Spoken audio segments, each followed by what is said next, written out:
We're here with Senator Ann Rivers, who is in her third race for the state Senate seat Yes, for the 18th Legislative District. correct.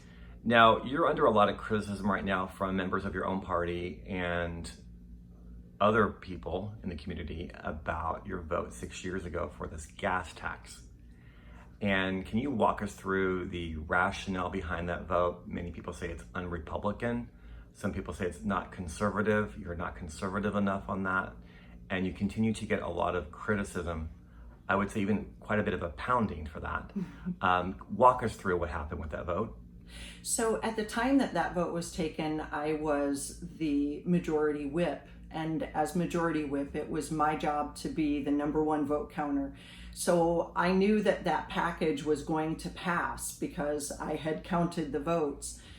The unwritten rule in Olympia is if you don't vote for the package, then you don't get any projects in the package. So I was faced with taking a vote that I didn't really want to take, or allowing my people to pay all the money and getting none of the projects. We already see so much of our state tax dollars going to Seattle. Other parts of the state don't make a return here, and it just didn't seem like a good vote for me to say no.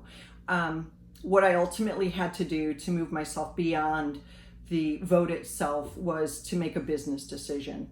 Do I want my people to pay full freight and end up hitchhiking, or do I want them to pay full freight and get a ride? And that's the decision that I made. So you wanted to bring transportation projects to Clark County. Correct. It was all about transportation projects. But the other thing that that vote was about, which gets almost no recognition whatsoever, were the reforms that we were able to get into that package. We were able to delay the low carbon fuel standard and also the cap and trade or carbon tax, which would have been devastating for business in Washington state. And so I voted for those reforms. There were some other reforms in there as well that prevented the state from charging itself sales tax money on road projects, and also that demanded that we could go out to bid to the free market for our ferries, which are significant expenditures. So we would have the competition driving down the price of ferry purchases.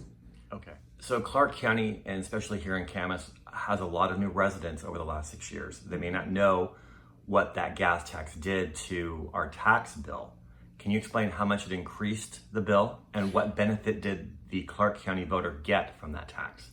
So the tax was 11.9 cents per gallon. It is not tied to inflation, so it remains at 11.9 cents per gallon. The projects that I was able to get in spanned my district, and many of the folks, if they have to travel to the west in the morning, will feel some congestion reduction because we ultimately will see another lane added between 164th Street and 205 as a result of that vote. Additionally, I was able to get money for Battleground, for Ridgefield, for every community in my district. I was even able to bring some money home for a bordering district when Commissioners Medore and Milky came to me and demanded that I get the 179th Street project into the transportation package. I was really proud to have been able to do that for them because they told me how important it was for the county to have that project. Interestingly, there was no engineering or paper for that project, so it was a very heavy lift to be able to work with my county councilors or commissioners at that time and get a project in that they told me that they desperately needed. Now, with that vote 6 years ago, you think there's benefit to the local population with the transportation projects coming, but was it a mistake though politically? Did you make a mistake in doing that? Look, Ernie, I can't be so afraid to lose my job that I don't do my job. That's just the way it is.